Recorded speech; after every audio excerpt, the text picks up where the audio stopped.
One thing I guess I could say is I was walking through Branford Green and I see all these churches with that damned, and that's what it is, damned from hell, gay pride flag. And I don't care if you want to call me a hater. You should not be putting that flag anywhere, especially on churches. You know, it's one thing to be open and affirming, you know, yes, we want gay people to know that they can come to the Lord, but you got to come to him on his terms. You got to repent. You cannot continue a gay lifestyle and think that you're going to go to heaven. I'm sorry. I don't make the rules. Jesus does, and there's reasons for it. So why hang a pride flag out on a church and invite all these people in if they're not willing to change their lives and ways, but they want to change the church instead? The church is not going to change. It can't change. You have to, like, this is the thing, like, gay people need to understand. If I have to change everything about my way and my life in order to live a good Christian life so I can go to heaven, so does everybody else, including gay people.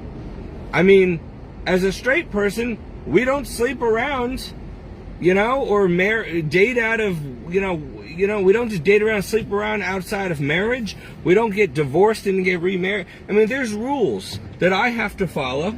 And so that means that's not just for me. That's not just for straight people. That's for gay people too. Everybody. If you're going to be a Christian, which is the only way to heaven, you're going to have to follow Christ's rules. Not change them. Not demand that the church change, you know, and modernize and progressive to make sin legal, because it's not legal in God's eyes. I don't care if the Pope says it's okay for people.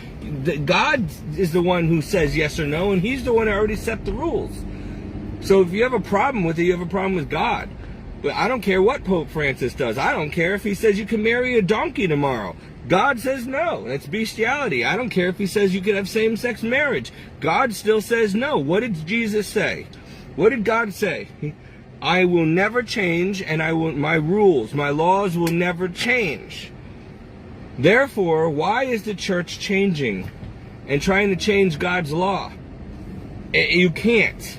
It's heresy, it's sacrilege, it's gonna bring condemnation. I don't care if you don't like this message. That is the truth. That is the truth you need to know. Everybody, do not call yourself a Catholic or a Christian if you are not striving daily to live according to God's law. Period. Because God's law, when you obey it, transforms you into the image and likeness of Christ. You need to become like Christ in your mind and heart and in obedience to God the Father. If you are not willing to do that, do not call yourself a Christian, because you don't belong to God the Father, because you don't even belong to his Son. And you can't get to God the Father without going through the Son. You need Jesus to get to God the Father, right? And God, that's why God gave us his Son, to be the judge, to be the mediator between him and us, to pay the price for our sins, for our repented sins. So I'm so tired of seeing pride flags, because that's not saying, oh, we're open, we want gay people to come to Christ. No, what that's saying is we compromise the gospel. We break God's laws, you know, and we're not loving gay people. We're actually causing them condemnation by telling them it's okay to break God's laws. You're lying to them. You're deceiving them that way. You want to be open and affirming, that's fine. Fill the pews with gay people. Great. They need Jesus too, just like we do. But they have to be told. And you can't tell them without a lawsuit the truth. You can't preach from the pulpit and tell them, listen, we're glad you're here. You're part of the family. If you follow the same rules as the rest of us. If you become a true Christian. If you obey God. If you stop having sex outside of marriage. Stop fornication, stop masturbation, stop pornography, stop all these things. Which is so prosperous, so what's the word I'm looking for? Which it makes up the majority of a gay lifestyle. Gays are the hardest to become Christian because almost everything they live for and do in that subculture is an abomination to God. So they would literally have to stop going to the nightclubs, stop drinking and doing drugs, stop sleeping around, stop watching pornography, stop dating same-sex, stop marrying same-sex, stop having sex with people of the same sex. I mean, what gay person is really going to want to stop all that? It's everything they stand for. It's everything they believe in. It's everything they live for. It's everything they look forward to. Do you see why they're an abomination and it's an affront to God? Because it's not the person. I mean, being gay is not a sin, and having same-sex attraction is not your fault. But if God says not to do something, I don't care if you're straight, gay, black, white, alien, if you are not obeying him, you're in sin. Period. It's not an attack on gays or any kind of people. God's rules are for every class of people, every kind of people. Rich, poor, sick, healthy, black, white, straight, gay, bisexual. It doesn't matter. The rules are the rules, and they apply for all of us. And Jesus says this. It's very black and white. You will either obey me or you won't. You will say yes or you will say no. Anything else is of the devil. If you want to go to heaven, you will love me. And if you love me, you will prove it to me by obeying my laws. That's it. So how do you think you're going to... Why do you waste your time going to church if you're not going to obey and love God? Why do you waste your time? What do you think that pride flag's going to do in that church? I get mad when I see them because you guys don't even know why the pride flag is rainbow. Again, I'm going to tell you. God taught me this. I'm positive God gave me this information. First of all, you cannot celebrate gay pride. One, you're celebrating a lifestyle that is going against God's commandments. And two, you're celebrating the sin of pride. So you're celebrating both an abomination and pride at the same time. Pride is the opposite of humility and meekness. Pride goes with arrogance and selfishness. Okay? Pride is the first sin that was ever committed. It was committed by Satan himself. It caused a rebellion in heaven and caused Satan and all the trillions of angels with him to be cast down to the earth and kicked out of heaven for eternity, and they're going to burn in hell. All because of the sin of pride. Pride always comes before a fall. Pride is the root sin that causes every other sin. Pride is why we sin. When you sin and you know you're committing sin, it's pride that has you commit the sin anyway, even though you know you're not supposed to. You know that God says no and you don't care. You do your own thing, and that's pride. See? So before you commit any sin, you always commit the sin of pride first. Whether it's gluttony, well, I can do what I want. It's my body. Whether it's masturbation, homosexuality, whatever it is. Pride. Okay? So pride is a sin, and it should never be celebrated. Why would you celebrate a sin? And not only a sin, but the sin of all sins, the sin that caused the destruction and downfall of Satan and all the angels that followed him, the sin that caused the downfall of Adam and Eve and mankind. Why would you celebrate that? So there should be no celebration ever of pride, whether it's white pride, black pride, gay pride, straight pride, American pride. Pride, period, is a sin. So it's not to be celebrated. And living homosexual lifestyles is also a sin, so that can't be celebrated. So when you put the two and two together, that came right from the pit of hell. That came from Satan's mind itself. Let's take the two things that God hates the most. Pride, which causes rebellion against his will, against his law, breaking his law, and sodomy, homosexuality. Okay? Let's put them both together and then have a flag that represents them and wave it in God's face, mocking him. And then we're going to put it on his church. Okay? That's why it's real bad. But let me explain to you, why is the pride flag rainbow? Because if you know anything about the Bible, Lucifer was once the angel of light, the light bearer. Light in heaven means purity. Purity. It means goodness. It means light. It's not darkness, it's light. It's holiness, it's purity. God is light. Lucifer was the light bearer until he fell. Once he fell and rebelled against God, he was now dark. He was in sin. Out of God's grace, he became the angel of darkness. He became ugly and defiled because he became unpure.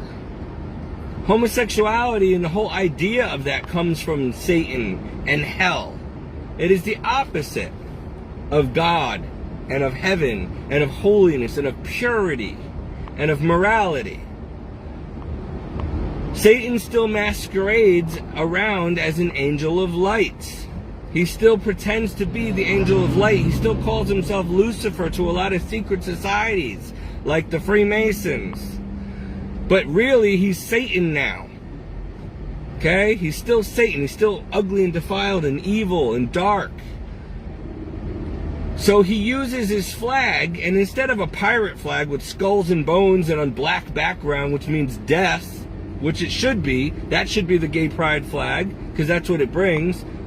Hell, death, the grave. It's evil. Satan hides himself as an angel of light, of goodness, of joy, of all these good things. He makes sin look good when it's not. So, he uses the pride flag. And why the rainbow flag? Because if you know anything about science, guys, not only theology, but this is a 1-2 punch to God's face here. He uses that flag because it's pretty and attractive to stupid idiot humans who don't understand.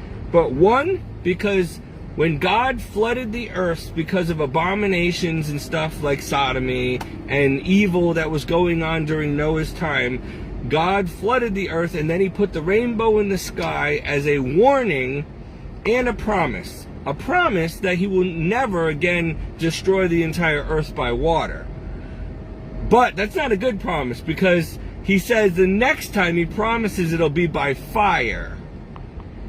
And he put that rainbow up there to remind us of that. Remember what I did last time. I will do it again. I promise you, the world will just be destroyed again, but next time by fire.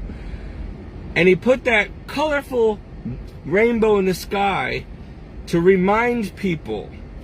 Okay? It's not a good luck charm, it's a reminder. But why is it rainbow? Why is it multicolors? Because it comes from light.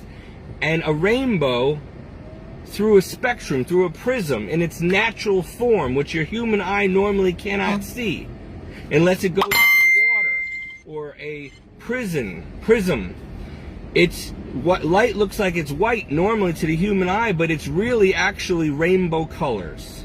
So light in its natural form are the colors of the rainbow. God used the light through the water to make the rainbow. So you see light in its natural form, but he also uses it for his own glory, and because it's pretty and it'll get people's attention. But because it's also made out of light. The rainbow is made out of light. God is light. But he also used the rainbow because Lucifer, it means light, angel of light, and he was the bearer of light. So that's a warning to Lucifer and anyone who follows his way, that I will punish by fire next time, and that I destroyed you once for this, I'll do it again. Okay? It was also a warning, a precursor to mankind, that rainbow was going to be significant in the future. That rainbow represents basically evil. God put it up there as a bow in the sky to remind us how evil caused the flood the first time, and it will cause a fire and brimstone the next time. And that what looks pretty often is evil. That, woe be to you who call good evil and evil good. You have to be careful that Lucifer is responsible for that, God punished the world because of what the devil did last time he got all mankind to fall into terrible sin and he destroyed the planet. And it's going to happen again. So that was a reminder that when you see this rainbow again, being misused again, run. It's evil. It's not good. Do not do it. Right?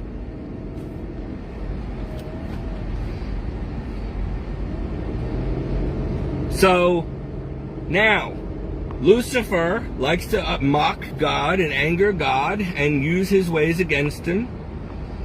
There is such gridlock traffic, and I had to get off in Brantford now so I can get to Madison. This is going to take me an hour. There's no moving on that highway, and I need that highway to get there. So now I got to go the back roads to Madison. I'm not going to get to this guy's house. My entire shift is just wasted here. This is why I asked for the day off. My coworkers, because I told you this was going to happen. I needed Thursday and Friday off because I knew this was going to happen. I had things to do. I had to bring Donna to hospital. I knew it was going to take most of the day. But no, just get there when you can. Get there when you can. Yeah, okay, well, guess what? My whole shift's, I'm going to be there like an hour. I mean, this is ridiculous. You should have just let me take the day off because I'm not getting paid for the time I'm not there, and I got to get all the way out there. There's just no way. Oh, they got all the answers. Oh, take a different way. There is no way. It's gridlock traffic everywhere. There's no easy way to get there, but whatever. We're getting off subject. I say this because I know my co-workers watch this. The people at the office watch my videos, so I'm trying to prove to them that I know what I'm talking about. When I need the day off, give me the day off and stop telling me to work it because I know what I'm talking about. Anyway, this is not helping me or my clients. You should have, if you couldn't cover the shift, then I'm not there anyway. He would have been alone anyway. This is ridiculous. Anyway, going back to the subject. So Satan took the rainbow and he turned it into the gay pride flag as a double finger in God's eye, as a 1-2 punch to God, to anger and provoke him even more. Why the rainbow? Why does Lucifer use the rainbow to represent himself? Because he still masquerades as the angel of light. And again, the rainbow symbolizes pure light.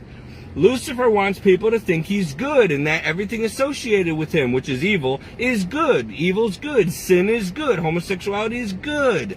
He wants them fooled so they die and go to hell. So he uses a pretty little attractive to the eye flag, which really irritates God, angers him profoundly. And now, everywhere you see that flag, every house where it's proudly displayed, Lucifer has taken ground there. They belong to him. Everybody who wears that color for that reason, they belong to him. They're of the same mentality.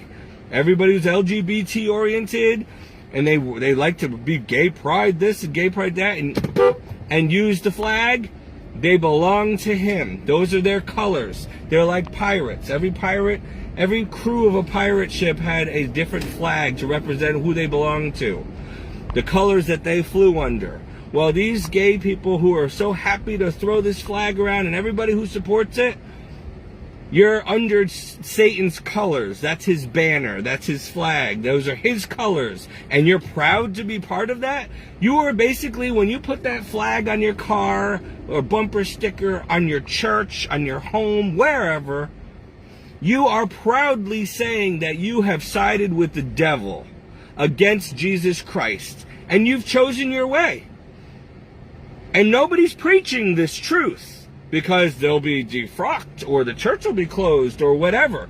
But you need to realize this truth. Have nothing to do with that rainbow flag. Some people think, oh, it's just pretty. Oh, I just want to show my support that it's love. God is love. Yes, God is love, but he does not love sin and in evil and the devil. He doesn't love rebellion. He loves the sinner, but not the sin. So how are you going to sit there and say, oh, I'm just supporting the LGBT to let them know they're loved?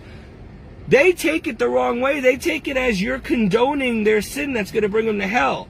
They don't care that you love them. They don't want your love. They just want you to be okay with how they live their life in sin. Don't you understand it? Stop being stupid. If you have that flag anywhere, get rid of it. And It should not be on churches, of all places. You can have a church that's open and affirming to the LGBT without sporting their colors. You can say it in other ways without using rainbow. Every church and building and school and place of business that has that flag proudly hanging, you're marked for death in God's eyes. If Jesus were to return tomorrow, as soon as he sees that flag, you're toast. He will kill you with the sword of fire. You're just making it easier for him to see who the wolves are, to see who his enemies are. That's all you're doing. Everywhere that stupid flag is hanging means that Satan has conquered that building, that church. That's enemy territory.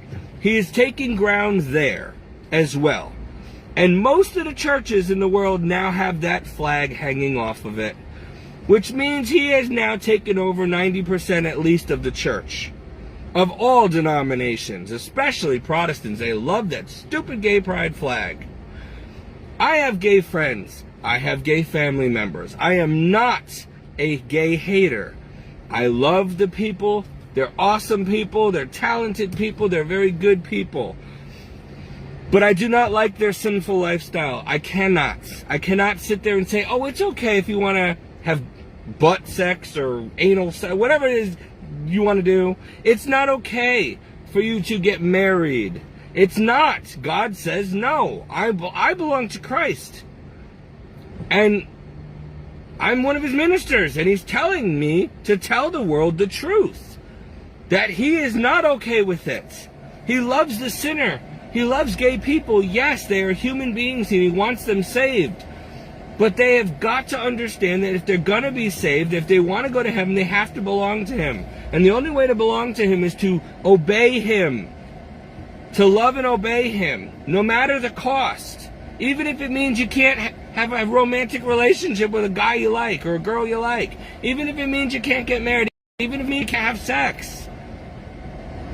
Even if it means you have to marry the opposite sex in order to follow natural law, and maybe you won't be as happy in bed. But you have to figure out what real love is. You can still love someone of the opposite sex and get married and have kids and have a normal life. You don't need to have the same sex because that's what you're attracted to. You know, it's probably better off you don't marry at all if you have strong, deep-seated homosexual attraction. But you know what? If you ask God, he'll find you a wife or a husband that will be okay with you being gay or bisexual. Because any godly marriage is not based on sex and attraction. It's based on love of God first, obedience to God first, and then love each other as you love yourself. Treating each other, that golden rule, the way you'd want to be treated. See, this is why people shouldn't get married until they're real Christians. Because you're not going to have a good, successful, long, happy marriage, whether you're straight or not, because if you don't have a Christ-centered marriage. So, I mean, this is truth, and I know nobody's even turned this video on once. There's not been anybody who's popped on the entire time. And, you know, the sad thing is I start these videos not knowing what the Holy Spirit's going to say. For about a good 5-10 minutes, I might be grumbling, complaining about something, or just, you know, wasting time. And then all of a sudden, boom, I start ministering. It starts coming out. But by that time, I've already lost my audience before I start getting to the meat and potatoes of the message. So, but you know what? You got time to watch stupid secular TV and pornos and everything else. I'm sure you can deal with me for a few minutes and watch me and learn something. I know my messages are losing popularity because people in this modern day and age, this progressive society, do not want to hear what I'm saying. They don't believe it. They don't want to believe it. They don't like it. They don't accept it. They don't care. But I am telling you, Jesus Christ is Lord. He is the Son of God. He is God in the flesh. And he is saying nothing has changed. I'm coming back one day. And even if I don't return while you're alive, you're going to die and I'm going to judge you. Based on how you obeyed me or not. So you guys need to remember while you're out here living your everyday life.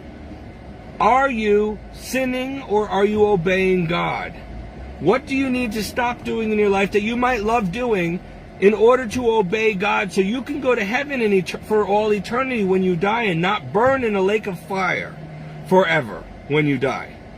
Because eternity is forever. And you're either going to burn and be torn apart 24/7 by demons while you're burning. You have no idea the unspeakable. Just to let you know, I'm going to show you guys this for a second, off subject. Look at this gridlock traffic I'm in, and look at the traffic over there not moving on the highway. Either way, I am stuck, and it's going to take, I'm only in Branford still. There's no way to get to my client right now. It is now 4:30, and I'm still, there's no way to get to work. Again, this is why I requested the day off, but nobody listened to me. I don't care if you're late or if you have to go in early, but make sure you get there. Well, I couldn't go in early because at 10:30 this morning, they said that Donna's bed is ready. Come soon as you can. I still had to, she was just finished getting ready. I still had to get ready myself, showered and everything. I hadn't showered in 2 days. Had to use the bathroom. I had things to do before work because I knew I had to go straight to work from the hospital. I expected to just drop her off and go to work. I got her there, and by the time we fought traffic and everything and got her in the building, had to park half a mile away, get a wheelchair, get her in there, get her settled in the room. I thought I could, it took hours. It was 3.5 hours I was with her in the hospital once we got there. I had to talk to the nurses, the doctors for her, go through the med lists. I'm her caregiver. She can't speak for herself a lot of times. So it was a 3.5 hour process. Once I got out of there, I had to get back to my car, figure out where that was, pay for the parking, and then there's a detour right outside. Gridlocked traffic downtown. I finally got on the highway, gridlock traffic. I finally get off the highway at exit 54, 53, 54. So I could, the traffic wasn't moving. Now, we're not moving and we're stuck in Branford. I'm not even going anywhere.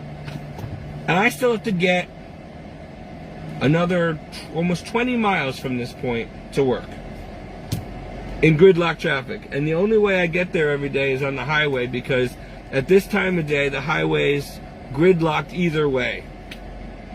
So it would take me an hour at least on the highway and probably 2 by the back roads. So I don't see how I'm gonna get there, give them a TV dinner and leave. I mean, I'm not even getting paid for this shift and I'm wasting all this gas and time and I'm really mad about that. I'm not gonna get paid for this shift because I'm not gonna have been able to work. So anyway, back to the subject matter. I need a better job. I can't do this. This is ridiculous. Can't even afford groceries.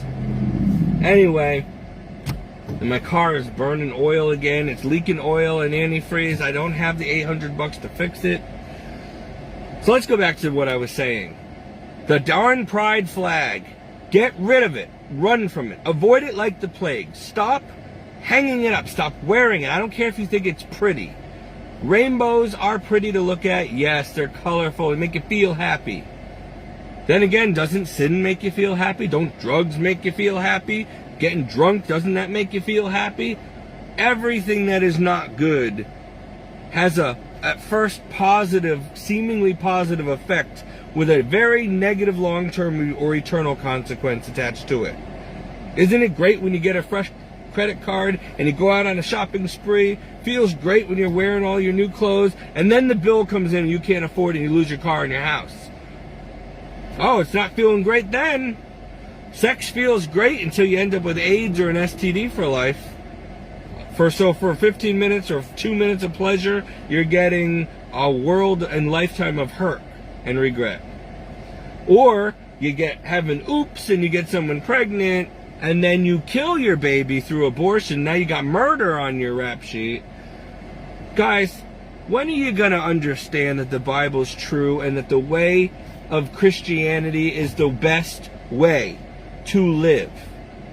Yes, it is opposite, almost opposite of everything down here. Yes, that's the point. This is not heaven. This is not your eternal destination. You're just traveling through life down here on earth to find your way up. That's the whole point of being born. You're born into this sinful, fallen world, and you have to find the light and start living on earth as you will in heaven so you can go to heaven. All those who don't, they go to hell. And the majority still, after all we've taught, after all we've proven to you as Christians, you still choose sin over holiness, hell over heaven, death, eternal death over eternal life, the devil over Christ, pride over humility, gay pride over God's rules. I mean, what? Listen, you did it to yourself. I mean, you make your bed, you sleep in it. The people of Sodom and Gomorrah got what they deserved. The people during Noah's time who died in the floods, God only saved 7.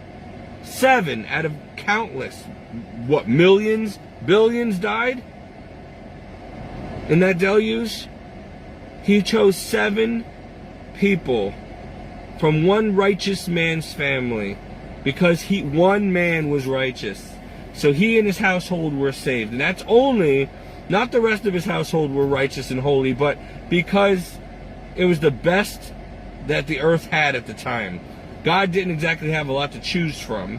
So he chose Noah and his family. Because Noah was so faithful and obedient, his family got in. But only to prove God's promise true that you and your household shall be saved. Other than that, otherwise we would have no humans left, and God would have had to start from scratch, if at all. And from that 7, we have 7.6 or more billion souls again down here at any given time.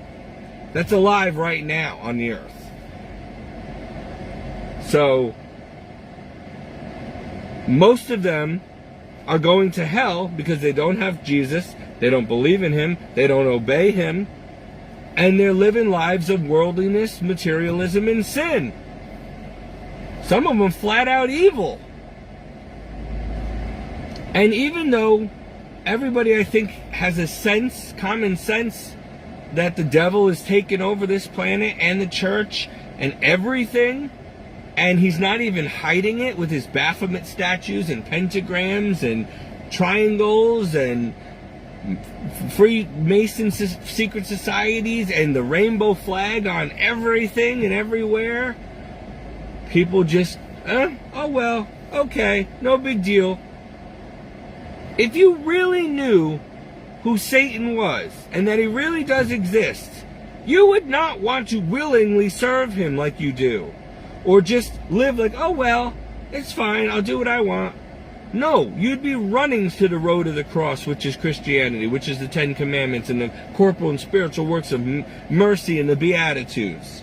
And if you really knew, like I do and like many do, who Jesus Christ really is and who Abba Father really is, you would be flocking to his love and mercy. You would want to be on Jesus' side. You would want the Father for eternity.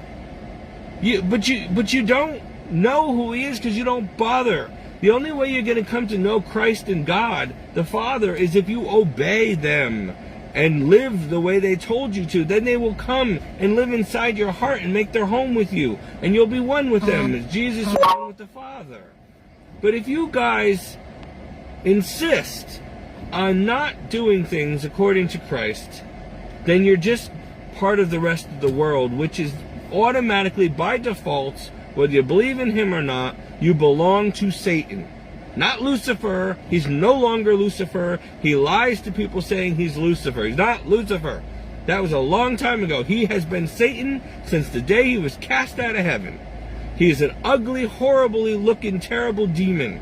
That's what you're serving with that. And every time you put that stupid pride flag, that's his flag.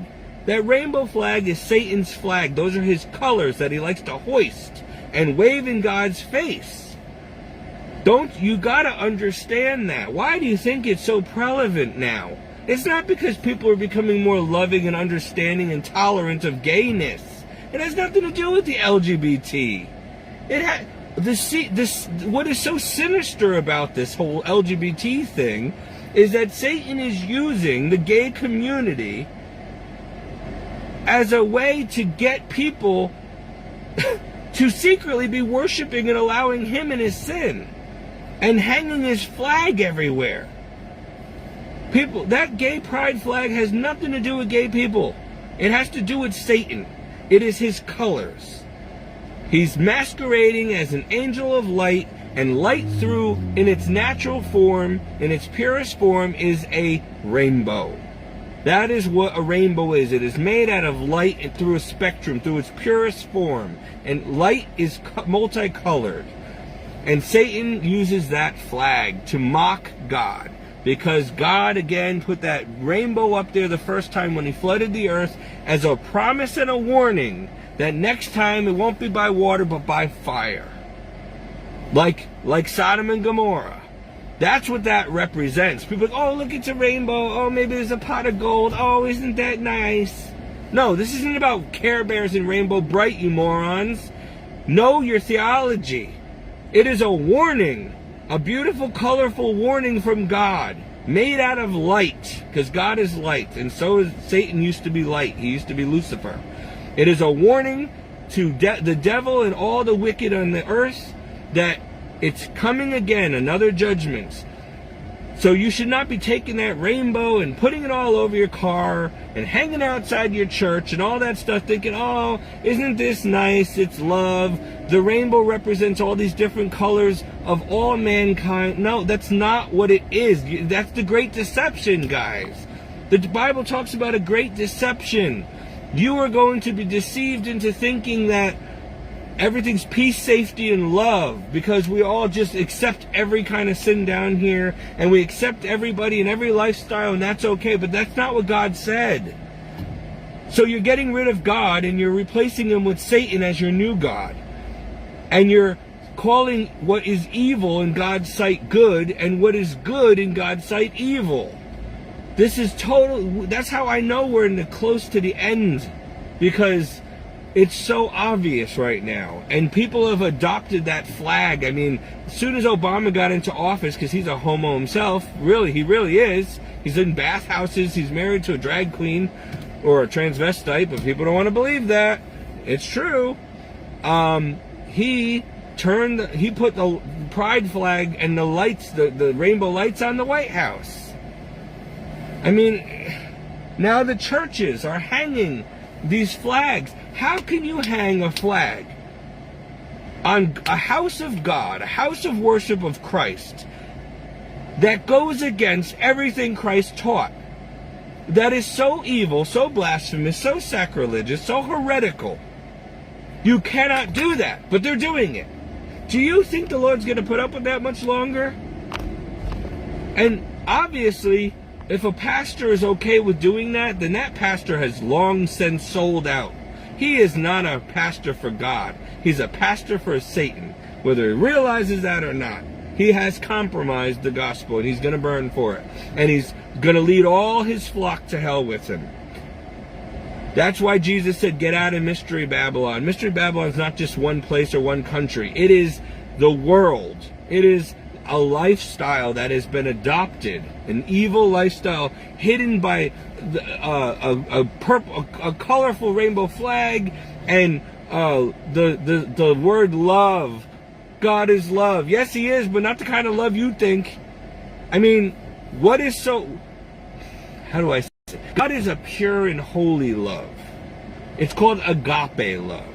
It has nothing to do with lust and sex or anal sex or sodomy. That's perversion. That's filth. That's dirty. That has nothing to do with God. Nothing to do with pure, unadulterated love. So don't you say, oh, God is love. Yeah, you're right, he is, but not that kind of love. And don't you dare put that on a pride flag. That's just stupid. Such ignorance. I don't even want to be down here on this planet anymore, because I'm surrounded by morons who do not know their theology, who do not recognize evil for what it is, who do not understand what a rainbow represents and why you should not be hanging it on flags all over the place, who do not understand who Satan is, who do not understand what these secret societies that rule the world are all about. Or why they call it the craft. Because it's witchcraft. It's Satan worship. Hello? You're going to get up to the 32nd, 33 degrees before you realize that you're full-blown Satan worshiper. I mean, come on. Why can't people just trust the Bible? You believe all this other garbage. You sit there reading 50 Shades of Grey and Harry Potter and all this other garbage. The Bible's the greatest story ever told. Yeah, it's got everything in there, but it's actually true. You guys don't want to take it as truth because what's written in there is just so hard for you to believe and conceive. That's your problem. It requires faith. And you don't have faith, and you don't even ask God to give you faith, so therefore you go without. And without faith, your works are dead. You cannot come to know and love God. I mean, guys, you got it all wrong. I mean, this is such an atheistic, communistic, socialist, Marxist, satanic government and world now, society. It's like so far gone that now is the time of the remnant faithful. People like me and just a few others out there, in comparison to the 7.6 billion that are out here, there are very few of us who actually know these real realities, these truths, and who are trying our hardest, even risking death, not to compromise. Very few. Most of you just want the easy road. I don't want my house taken away. I don't want to lose anything I've got, my comforts, whatever. I don't want to be hated. I don't want to. So I'll just go with the flow and say everybody's doing it, so it must be okay. If everybody goes and shoots himself in the head tomorrow, that's okay. You're going to do it too because everybody else is doing it. If everybody jumps off a cliff, everybody's going to hell. You want to go with them? When you see on Judgment Day that 99% of the people on this earth are going into the lake of fire, you're going to say, oh, well, I'll just jump in there with them because, we're all burning together. I mean, where does it stop? Where do you draw the line? When do you stop using your screwed up reason and logic, your own ideals? What did Jesus say in the Bible? What does the Bible say? It says, do not rely on your own understanding and reasoning, but on God, on His wisdom, on every word of God. God knows better than you and I. Stop making your own rules and your own religions and your own version of Jesus. Because there's 50 million different Jesuses out there, so that everybody can just continue in their sin and think that they're Jesus' homeboy. Oh yeah, Jesus put marijuana down here, so he'd smoke it with me if he was here. Jesus isn't some stupid, dirty, hippie idiot. Okay? He was holy and pure. You guys can't even grasp what that means, can you? You do not understand what holiness is. It is not doing drugs. It is suffering. If you are hurt and in pain, you don't just try to mask it. You offer it up. You don't say, oh, I need Tylenol, I need codeine, I need morphine, I need drugs because I'm in pain. Oh, Jesus embraced his pain. He went to the cross. Do you think he had Tylenol and morphine injections when he was on the cross, getting his skin filleted off of him and nails thrown through him and a crown of thorns puncturing his skull? How much agony he went through for us. Do you think he ever took a Tylenol? No. Okay, kind of defeat the purpose. You guys don't know how to suffer. You don't know what poverty is. You don't know what poverty of soul is or spirit. You don't know what real love is of God or of neighbor or of even yourself. You have no integrity, no morals, no self-control. Everything is just me, me, me, and what I want. And pleasure, pleasure, money, money, comfort, luxury, fun. That's what life is to you. Oh, well, YOLO, we only live once. Okay, well, then you burn for all eternity because you lived once and you lived wrong. Don't you want to just live right? And look, life is so short. So, and let me tell you something. Okay, let's just say that there's, and I hate saying this, but let's be an atheist for a second. Say there's no God and no afterlife, and all of us who know there is are a bunch of kooks and fanatics. Okay, let's just try to humor you for a minute. What is the point of you going and doing everything you could ever want and enjoying everything in your life and then dying and not existing anymore? You're never going to remember a thing you did or had. It's futile. It's useless. And nobody's going to remember you or all the things you did and achieved, because they're going to be dead too one day. To be an atheist means that there is no purpose and no accountability, and you might as well just do whatever you depraved little wicked thing pops into your mind. And let me tell you something else while we're on this lesson. Do you not even realize that why you need the Holy Spirit, why you need Jesus? Because the devil puts 90% of your bad, wicked thoughts and desires into your mind. It's not even coming from you half the time. You don't even know why you're craving perverted things or why you do the things you do. Because you don't, of course, have Jesus to protect you and start transforming your mind and your heart like him so that you can protect yourself from these things. Oh, no. You just think it's normal, natural. Everybody does it. It's okay. Maybe it's environmental. You know? No. You got demons putting stuff in your head. Bad things. Filthy, perverted, dirty things. And you think it's okay? Oh, well, it's in my mind. It's not going to hurt anybody. Oh, it's just affecting me, nobody else. No, it does. I mean, you're just a puppet on strings. You got empty space is a place, and if you don't fill your mind with the Word of God, it's going to be filled with evil ideas and intentions and sin. You're not going to even have a sin conscience anymore. Your conscience is going to be seared because you're just going to be so used to being dark, you don't even know what light is. You're not going to be able to comprehend. Eventually, you're just not going to care. You got to understand the danger of a Christless life, a godless, lawless life. Without God, after a while, if you keep going too far from him for too long, you will become hardened. Your heart will become like stone. You won't care anymore. You'll be numb. You're just going to go through life just like a zombie. A pointless, fruitless, sinful existence, and it's going to end in an eternity of hellfire. I mean, you don't have to believe me, but you're going to find out the hard way, sooner or later. I waste my time preaching these things over and over and over again, hoping it'll save at least one soul. Because I know for a fact, but I can't prove that to you. Because you weren't in my body to experience the supernatural things I've experienced, or to see the things the Lord has shown me. So you're going to just think I'm a nutcase. I'm making it up. But think logically for a minute. What do I gain? If I'm wrong or I'm crazy, I mean, what am I getting out of this? Why would I waste my time if I wasn't sure? Like, I'm not getting paid for this. I don't even know who watches this stuff, and I don't even probably know you personally. I mean, what do you think I'm gaining at it? Don't you think I could be living my life and like you and just enjoying life? And I got other things I could do with my time, right? But I do this. And there's a lot of us out there that do this. We're not all crazy. Don't you realize that when the reality hits you and that you know the truth, it sets you free from the deception of the world? And more traffic, here we are, stuck in traffic again. Don't you realize that we have to do this? Because it's like you want the whole world to know what you know. Once you know, there's no going back. Once you've seen and experienced, you cannot undo it.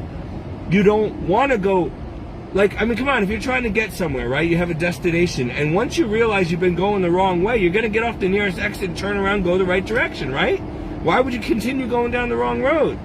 And that's what happens when Christ comes into your life and you realize it's real. He's real. The Bible's true. You're going the wrong way. You make a U-turn and you get on track right away. And then you try to tell everybody else, which you have misled with your own bad lifestyle, and you try to tell them, hey, we're going the wrong way. Come on, go this way. You know? So, I don't know. You just can't make people love you or love God. You can't make them believe. It's so sad. It's really so sad. I do this anyway, just like Jesus did. He didn't die for everybody. He died for many, not everyone, because he knew that the majority would not care that he died for them. They would not believe him anyway. They wouldn't accept it. But for those who will and do, those whose names are written in the Lamb's Book of Life since the beginning, those are the ones he died for, ultimately. He would like to have saved everyone. He said, I wish for no soul to perish. But he also knows that it's up to people, free will, and that they're going to choose everything but him. They're not going to want to choose the narrow, thorny, rocky, miserable, lonely way that is few travel. They're going to choose the comfortable highway that everybody else is going on. He knows that. But let me tell you something. How much more precious are we? Out of all these people, if most people are rebelling against God and going to hell, the few who do love God and want to go to heaven, those are going to be so much more cherished by God, and he's going to lavish so much more love and reward on us. And all the graces and rewards that would have gone to 7.6 billion other people, but they're in hell because they didn't come with us, that goes to us. So it's like the graces that are wasted on people, that are rejected, go to people like me who want them. So I ask God often, I'm like, Lord, give me the graces today, not only that are due to me, but the ones that others don't want. Give me so many that they just pour out of me and overflow onto others. Like, let me be a living ciborium of your grace and mercy so that I can be effective down here and lead souls to you and be a blessing to people. Because there's so many people that don't want God, and so they don't get his graces, his mercy, his blessings. They're just living life on their own, or the devil's giving them temporary stuff that they're going to pay for. But I mean, they're living without God, and a lot of them don't even realize it or care. What a shame. And that's why Satan does what he does. He wants people to... He'll give you fame and fortune and money and luxury and everything to keep you from the road of the cross, everything to keep you from holiness, everything to keep you comfortable so that you don't think to come to God. I mean, even I had to be stripped of everything, brought down to my knees, humbled in a terrible way, threatened with my life, before I cried out to God and said, okay, I will do it your way. I'm totally on board now, I promise, I mean it. Then I started walking with God, and look what he's done so far in my life. But before that, I guess, just like most people, didn't really need him so much. I took so much for granted. I had good health, gorgeous looks when I was younger. I was a model. I don't look anything like the way I did. I was vain, I guess. I was always a good person. I always said my prayers at night, but I wasn't like the way I am now. I was living for myself, not God. I was living for the world's ways. I wanted mansions and fame and fortune and, luxury and comforts, and I just want to enjoy life. But once Jesus gave me that option, he's like, listen, if you want me in heaven, you're going to have to probably lose all of this and, give it all up. You're going to have to take the narrow road now. So that's it. You can't take all that with you. It won't fit. It's too distracting. You can't have both. You either have it now and burn for eternity, or you have it later in heaven in more abundance where it'll never be taken from you, and you'll enjoy your eternity and eternal life. But you can't have it now. So you either have it now and burn, or you take me now, you pick up your cross, and you suffer for a time, and you do without, and then you enjoy your mansion in eternity. What's it going to be, Steve? Do you want to live in a mansion for all eternity with your loved ones and have peace and love and happiness forever? Or do you want to have that now in a very garbage, fake facade sort of way and then burn in a lake of fire for eternity? Gee. I mean, come on. Common sense. If you really think about it, I don't want to go to hell.